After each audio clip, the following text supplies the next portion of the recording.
Hello everyone, welcome to A1 Science Academy. I am Ashok sir. Now we are going to talk about MSc CET exam. Okay, तर MSc CET exam तुम्ही देत आहे तर त्यासाठी काय करावं लागेल तर तुम्हाला एक वेबसाईट आहे त्या वेबसाईटवर जाऊन CET सेल macet.org या वेबसाईटवर जाऊन तुम्ही MSc CET एक्झाम बद्दल पूर्णपणे माहिती बघू शकता. तर आजच्या या आपण लेक्चर मध्ये तर ह्या MSc CET एक्झामचा क्वेश्चन पेपर पॅटर्न काय असतो, त्याचबरोबर त्याचा सिलेबस काय असतो, कोणत्या चॅप्टर साठी किती वेटेज असतं ते आपण ह्या लेक्चर मध्ये डिस्कस करणार आहोत. ओके, MSc CET एक्झाम आहे ती तुम्ही दोन ग्रुप मधून देऊ शकता. एक म्हणजे PCB ग्रुप आणि दुसरा म्हणजे PCM ग्रुप, किंवा आपण ह्या दोन्ही ग्रुप मधून ती एक्झाम देऊ शकतो. ओके, तर क्वेश्चन पेपर पॅटर्न काय आहे ते आता आपण बघूया. ओके, तर त्यांनी सांगितलं की इथे आपल्याला पेपर तर 3 असतात. ठीक आहे, तर पेपर फर्स्ट, पेपर सेकंड आणि पेपर थर्ड. पेपर फर्स्ट मध्ये मॅथ सब्जेक्ट असतो. मग मॅथ सब्जेक्ट असल्यानंतर त्यामध्ये 11 चे किती क्वेश्चन असणार आहेत, 12 चे किती क्वेश्चन असणार आहेत हे सुद्धा आपण या लेक्चर मध्ये डिस्कस करणार आहोत. तर त्यांनी सांगितलं होतं की पेपर फर्स्ट आहे, पेपर फर्स्ट हा मॅथ्स असतो म्हणजे मॅथमॅटिक्स. हा मॅथमॅटिक्स मध्ये प्रत्येक जो काही एमसीक्यू आहे प्रत्येक एमसीक्यू तुम्हाला 2 मार्क्स साठी असतो. प्रत्येक एमसीक्यू किती मार्क्स साठी असतो, 2 मार्क्स साठी असतो. मग त्यांनी सांगितलं की 11 चे तुम्हाला 10 एमसीक्यू असतात आणि प्रत्येक एमसीक्यू 2 मार्क्स साठी म्हणजे 11 चे तुम्हाला टोटल किती मार्क्स साठी एमसीक्यू असणार आहे, टोटल 20 मार्क्स साठी तुम्हाला 11 चे एमसीक्यू असणार आहे. 12 चे सिलेबस वर तुम्हाला 40 एमसीक्यू असणार आहेत. म्हणजे 40 × 2 80 + 20 म्हणजे 100 मार्क्स टोटल होतात. आणि हा जो काही पेपर फर्स्ट आहे त्या पेपर फर्स्ट साठी टाइम असतो 90 मिनिट्स. या 90 मिनिट्स मध्ये तुम्हाला हे 50 क्वेश्चन्स कव्हर करायचे असतात. ओके, तर सेकंड पेपर आहे तर सेकंड पेपर मध्ये फिजिक्स आणि केमिस्ट्री असतो. हे दोन्ही सब्जेक्ट पेपर सेकंड मध्ये असतात. तर फिजिक्स पेपर आहे तर फिजिक्स पेपर मध्ये 11 चे टोटल तुम्हाला 10 एमसीक्यू असणार आहे आणि 12 च्या सिलेबस वर तुम्हाला 40 एमसीक्यू असणार आहे. आणि इथे प्रत्येक एमसीक्यू हा 1 मार्क्स साठी असणार आहे. म्हणजे तुम्हाला फिजिक्स हा 50 मार्क्स साठी असणार आहे. आणि पेपर सेकंड मध्ये दुसरा सब्जेक्ट सुद्धा असतो तो म्हणजे केमिस्ट्री. केमिस्ट्री मध्ये सुद्धा सेम पॅटर्न आहे. 10 एमसीक्यू तुमच्या 11 च्या सिलेबसच्या बेसवर असणार आहे आणि 12 च्या सिलेबसच्या बेसवर तुम्हाला 40 एमसीक्यू असणार आहे. म्हणजे इथे 50 मार्क्स आणि फिजिक्सचे 50 मार्क्स म्हणजे टोटल इथे मार्क्स किती होतात, 100 मार्क्स होतात. आणि ते सुद्धा 100 मार्क्स म्हणजे 100 एमसीक्यू आहे. ते 100 एमसीक्यू तुम्हाला 90 मिनिट्स मध्ये सॉल्व्ह करायचे असतात. म्हणजे हा फर्स्ट पेपर देणाऱ्या स्टुडंटसाठी आहे की तुम्हाला जो काही पेपर आहे तो पेपर साठी तुम्हाला वेळ असणार आहे 180 मिनिट्स असणार. म्हणजे तुम्हाला टोटल 3 आवर्स असणार आहे. ओके, आणि जर तुम्ही पीसीबी साठी जर काय अप्लाय करत असाल तर तुम्हाला पहिला पेपर असणार आहे हा फिजिक्स आणि केमिस्ट्री. तर फिजिक्स आणि केमिस्ट्रीचं मी तुम्हाला सांगितलं की फिजिक्स आणि केमिस्ट्री 50-50 मार्क्स डिस्ट्रीब्यूट केलेले असतात. म्हणजे दोन सब्जेक्ट मिळून तुम्हाला टोटल 100 मार्क्स होतात. आणि सेकंड जो काही पेपर असणार आहे तो बायोलॉजीचा पेपर असणार आहे. या बायोलॉजीच्या पेपर मध्ये तुम्हाला टोटल 100 एमसीक्यू विचारले जातात आणि प्रत्येक एमसीक्यू हा तुम्हाला 1 मार्क्स साठी विचारला जातो. आणि हे जे काही एमसीक्यू आहे त्या एमसीक्यू मध्ये तुम्हाला 20 एमसीक्यू हे 11 च्या सिलेबसच्या बेसवर विचारले जातात आणि 80 एमसीक्यू आहे तर 80 एमसीक्यू तुम्हाला 12 च्या सिलेबसच्या बेसवर विचारले जातात. आणि ह्या 10 एमसीक्यू साठी सुद्धा किती वेळ असतो तर 90 मिनिट्स असतात. ओके, आता आपण कोण 11 चा सिलेबस काय असणार आहे एमएससी सीईटी एक्झाम साठी ते डिस्कस करणार आहोत. मग पहिल्यांदा आपण डिस्कस करणार आहोत फिजिक्स. फिजिक्स या सब्जेक्टचे कोणकोणते चॅप्टर्स असणार आहेत 11 च्या सिलेबस मधले ते पहिल्यांदा डिस्कस करूया. तर पहिला तुम्हाला टॉपिक असणार आहे म्हणजे पहिला चॅप्टर असणार आहे मोशन इन टेन. सेकंड असणार आहे लॉज ऑफ मोशन. थर्ड असणार आहे ग्रॅव्हिटेशन. फोर्थ असणार आहे thermal properties of matter. Fifth असणार आहे साऊंड. सिक्स्थ असणार आहे ऑप्टिक्स. सेवेंथ असणार आहे इलेक्ट्रोस्टॅटिक आणि लास्ट असणार आहे सेमीकंडक्टर. हा तुमचा ओव्हरऑल झाला फिजिक्स फिजिक्स साठीचा सिलेबस फक्त 11च्या स्टँडर्ड मध्ये. ओके, आता केमिस्ट्रीचा सिलेबस बघूया की 11 मधला कोणता केमिस्ट्रीचा टॉपिक्स आपल्याला विचारले जाणार आहे ते बघूया.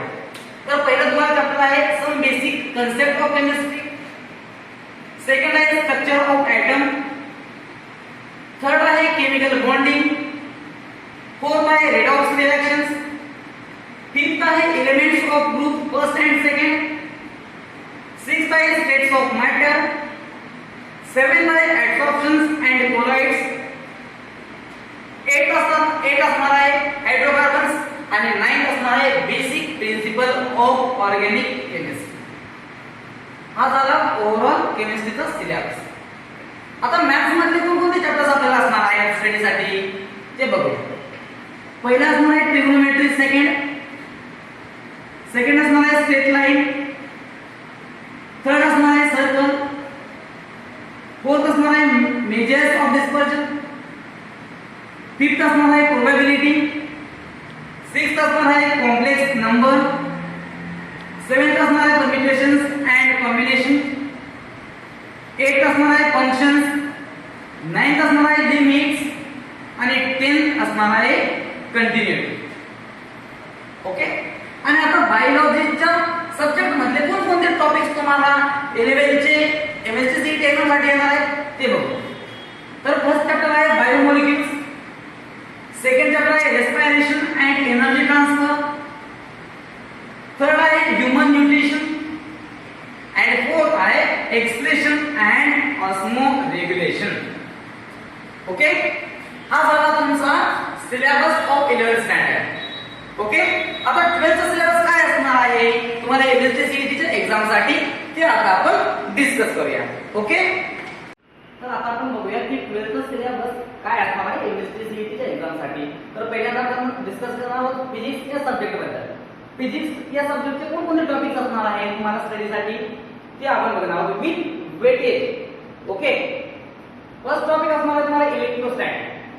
इलेक्ट्रोस्टॅटिक साठी हाय वेटेज आहे म्हणजे 7% वेटेज आहे इलेक्ट्रोस्टॅटिक चॅप्टर साठी.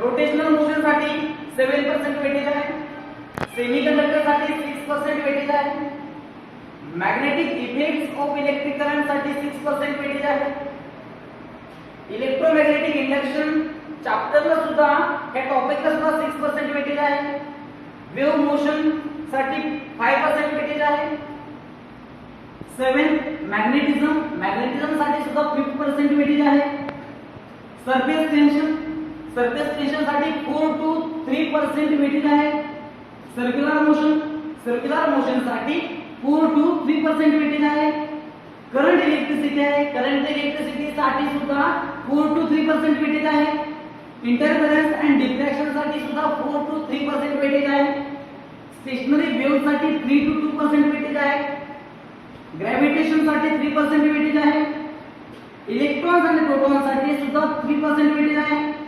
इलॅस्टिसिटी 2% वेटेज आहे, and last topic wave theory of light and communication system साठी ओनली 1% वेटेज आहे. ओके, हे झालं फिजिक्स या सब्जेक्टचे important topics and its weightage. Okay, तर आता आपण केमिस्ट्री या सब्जेक्टचं सिलेबस काय असणार आहे, त्याचे कोणकोणते टॉपिक्स असणार आहे आणि त्या टॉपिकचं वेटेज काय असणार आहे ते आपण डिस्कस करणार आहोत. ओके, तर फर्स्ट टॉपिक आहे तुम्हाला केमिकल थर्मोडायनामिक्स अँड एनर्जेटिक्स. हा अतिशय इम्पॉर्टंट टॉपिक आहे. या टॉपिकचं वेटेज तुम्हाला टोटल 15% आहे. ओके, सेकंड टॉपिक आहे पी ब्लॉक एलिमेंट्स मध्ये कोणते ग्रुप 15 to ग्रुप 18. या टॉपिकचं वेटेज 9% आहे. थर्ड आहे कोऑर्डिनेशन कंपाऊंड्सचं वेटेज 9% आहे. फोर्थ टॉपिक आहे D and A block elements, त्याचा वेटेज आहे 8%. फिफ्थ आहे अल्कोहोल्स, फिनॉल्स अँड इथर्स, या टॉपिकचं सुद्धा वेटेज 8% असणार आहे. सिक्स्थ टॉपिक असणार आहे ऑर्गॅनिक कंपाऊंड्स कंटेन नायट्रोजन, या टॉपिकचं सुद्धा वेटेज 8% असणार आहे. नंतर सॉलिड स्टेटचं वेटेज 6% असणार आहे. Next topic solutions and qualitative properties, हे टॉपिकचं वेटेज 6% असणार आहे. 9th टॉपिक आहे केमिकल कायनेटिक्स. केमिकल कायनेटिक्स या टॉपिकचे वेटेज 5% असणार आहे. 10th topic halogen derivatives of alkanes and arenes. हे टॉपिकचे वेटेज 5% असणार आहे. 11th aldehydes, ketones and carboxylic acids या सुद्धा टॉपिकचे वेटेज तुम्हाला 5% असणार आहे. 12th आहे बायोमॉलिक्युल्स. बायोमॉलिक्युल्स साठी वेटेज असणार आहे 4%. Second last polymers. पॉलिमर्स साठी 4% वेटेज असणार आहे. आणि last topic that is the chemistry in everyday life. या टॉपिक साठी सुद्धा तुम्हाला 5% वेटेज असणार आहे. ओके, आता आपण बायोलॉजी या सब्जेक्ट बद्दल डिस्कशन करूया. बायोलॉजी मध्ये पहिल्यांदा आपण बॉटनी बद्दल डिस्कशन करतोय. बॉटनी मधले कोणकोणते इम्पॉर्टंट टॉपिक्स आहेत आणि त्याचे वेटेज काय आहे ते पहिल्यांदा आपण डिस्कस करणार आहोत. ओके, तर बायोलॉजी मध्ये पहिला जो काही टॉपिक आहे प्लांट डायव्हर्सिटी. प्लांट डायव्हर्सिटी साठी 12% वेटेज आहे. सेकंड टॉपिक आहे प्लांट अॅनाटॉमी. प्लांट अॅनाटॉमी साठी 4% वेटेज आहे. थर्ड टॉपिक आहे प्लांट मॉर्फोलॉजी. प्लांट मॉर्फोलॉजी साठी 7% वेटेज आहे. फोर्थ टॉपिक आहे cell biology and cell division. यासाठी 10% वेटेज आहे. फिफ्थ टॉपिक आहे बायोमॉलिक्युल्स. बायोमॉलिक्युल्स साठी 3% वेटेज आहे. सिक्स्थ टॉपिक आहे प्लांट फिजिओलॉजी.